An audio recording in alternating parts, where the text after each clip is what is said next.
Oh no. Look, you voted for this, okay? You guys voted for this. I'm showing it on the screen right now. This is not on me.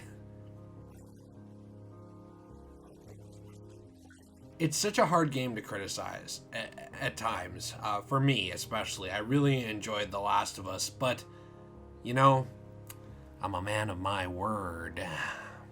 And today, we're going to be taking a look at the things that I think The Last of Us maybe didn't get right.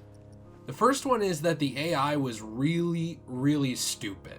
And you might think that's a nitpick, like, oh, well, the AI is stupid in a lot of games, but in a game like The Last of Us that really prides itself on being grounded in the real world, the AI being this dumb really didn't help secure that feeling at all for players. I think it's very obvious that you can really exploit the AI in a lot of ways, and the game would have really benefited from reining that in and actually strengthening the AI capacity in terms of its thinking and how it responds to threats. There could have been a lot more here, and I really am hoping for that in the sequel.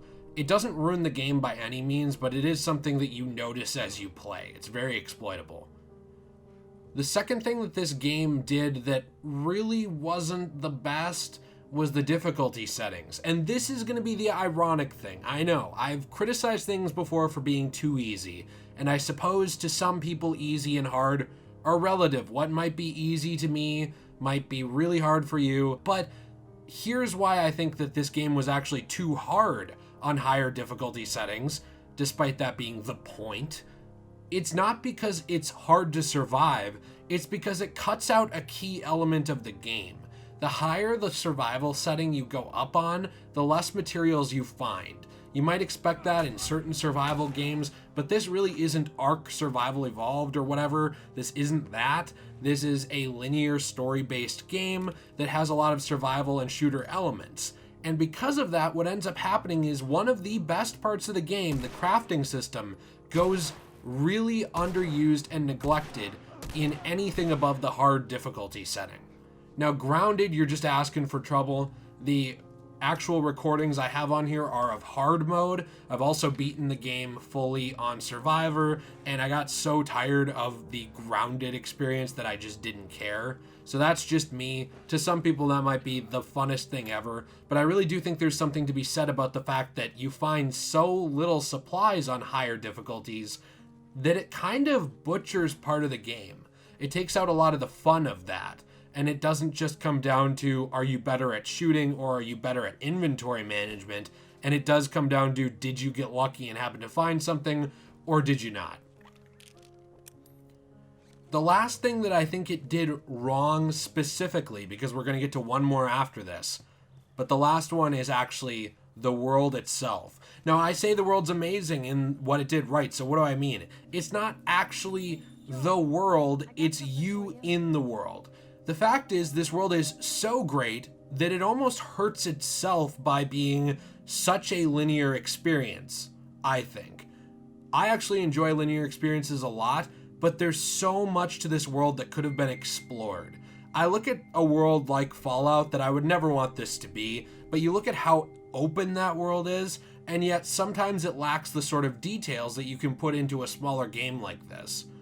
But there are so many portions of this game where you sort of have to take one or two or maybe three at max paths and sort of try to make your way that way. Or sometimes you just sort of have to pick one direction and sort of head that direction as well.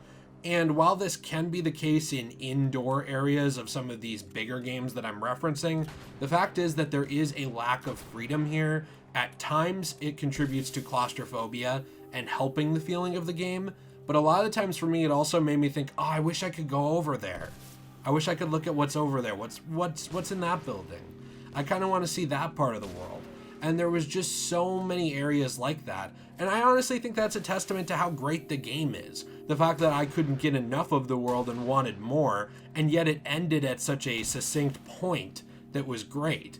And that's why even this video is a mixed bag, because even in critiquing The Last of Us in any way, I'm also still giving it praise, because I don't have a lot bad to say about this game. I really don't. The final thing on the list or in the video that I do want to talk about really quick is something that some of you are going to think is unfair to put off on the game, so I want to give it a caveat. This is not the game's fault, but it's worth mentioning. And that is the hype around the game itself. Now, slow down before you start vigorously typing. I know that it's not fair to put the hype off on a product specifically, but hear me out. This game has been built up for years now. If you are jumping into it right now, you are going to have a very different experience than somebody who played it on launch day. And the fact of the matter is, we are all a little bit to blame for that. And for good reason. It's a fantastic game, but the thing is, for a lot of people, that actually does hurt the game. I know for me specifically, I played it probably 2.5, 3 years into its launch, and because of that, so much of this had built up for me that I held the game to unrealistic expectations that there was no way for a game to meet. My problem, I know, but part of that is just I could not get away from everything I heard about it. I just couldn't.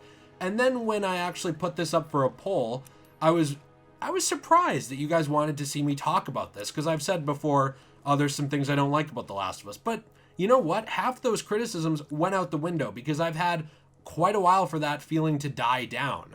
And instead of playing it on survival mode, which you find, you can say I'm a wimp if you want, I went down to hard mode this time through. I enjoyed the crafting system a lot more. I didn't take into consideration the hype of what people said because I already had my own experience with the game. And I was able to enjoy it for what it was. A fantastic character study of two characters making their way across a world that is really dead and barren and finding something inside themselves that connects them. This game really played into one of my favorite tropes of literature, which is the unlikely allies idea, or the fact of two characters or more that sort of band together against a common threat and end up closer for it. I loved a lot of this because of that. And again, hype is not entirely the game's fault, but anytime that we sort of balloon something up to these expectations, there's going to be people who go into it with those expectations because they've developed an entire game in their head based on what we've told them. And I think that it's fair to say that the first time I played through this game, I was definitely in that boat, and I'm glad I'm not now, because I enjoyed the hell out of The Last of Us, and I can't wait to see the sequel. So hey, whether you love The Last of Us, or you're one of the people who says it's very overrated, or you're somewhere in between, let me know what you think in the comments down below. Do you like this style of video? Do you hate it? What do you think about my criticisms? Feel free to agree or disagree. That is the point of discussion. I am not a god here. I don't have the best takes every time. And hey, no matter how you felt about this take, I appreciate you taking the time out of your day to watch. Oh, that's hot. That's hot.